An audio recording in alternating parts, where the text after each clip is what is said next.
ശാന്തി gold international limited. Company സ്റ്റാർട്ടായത് 2003 company 22 carat high quality ഗോൾഡിൻ്റെ production, അതുപോലെ തന്നെ പല ജുവലേഴ്സായിട്ടുള്ള മാനുഫാക്ചറിങ്, ഡിസൈനിങ്, പാക്കിങ് ഇതൊക്കെയാണ് ചെയ്യുന്നത്. കമ്പനിക്ക് ഏറെക്കുറെ ഒരു വർഷം 2700 കിലോയിൽ മേലിൽ സ്വർണം ഉണ്ടാക്കാൻ പറ്റുന്ന ഒരു ഫാക്ടറി മുംബൈയിൽ ഉണ്ട്.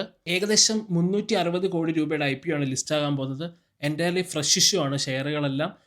IPOയുടെ ഡേറ്റ് ഓപ്പൺ ആകുന്നത് ജൂലൈ 25 ക്ലോസ് ചെയ്യുന്നത് ജൂലൈ 29 അലോട്ട്മെൻറ്റ് വരുന്നത് ജൂലൈ 30 പ്രൈസ് ബാൻഡ് എന്ന് പറയുന്നത് 189 199 ഇടയ്ക്കാണ്.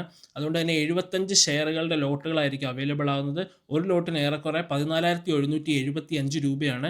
ഇത് തന്നെയാണ് ഇതിൻ്റെ മിനിമം ഇൻവെസ്റ്റ്മെൻറ്റ് റീറ്റെയിലേഴ്സിനുള്ളത്. റീറ്റെയിലേഴ്സിൻ്റെ കോട്ട എന്ന് പറയുന്നത് 35%. കമ്പനിയുടെ കുറച്ച് ഫിനാൻഷ്യൽ ഡാറ്റ നോക്കിക്കഴിഞ്ഞ് കഴിഞ്ഞാൽ കമ്പനിയുടെ റവന്യൂ എന്ന് പറയുന്നത് 2023 682.28 കോടിയാണ്. 2024 715.04 കോടി ആയിട്ടുണ്ട്. അവിടുന്ന് 2025 ആയപ്പോഴത്തേക്കും 1112 കോടി 47 ലക്ഷം രൂപ ആയിട്ടുണ്ട്.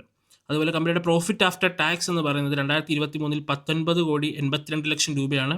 അത് 2024 26 കോടി 87 ലക്ഷം രൂപയായി. അത് 2025 55 കോടി 84 ലക്ഷം രൂപയായിട്ടുണ്ട്.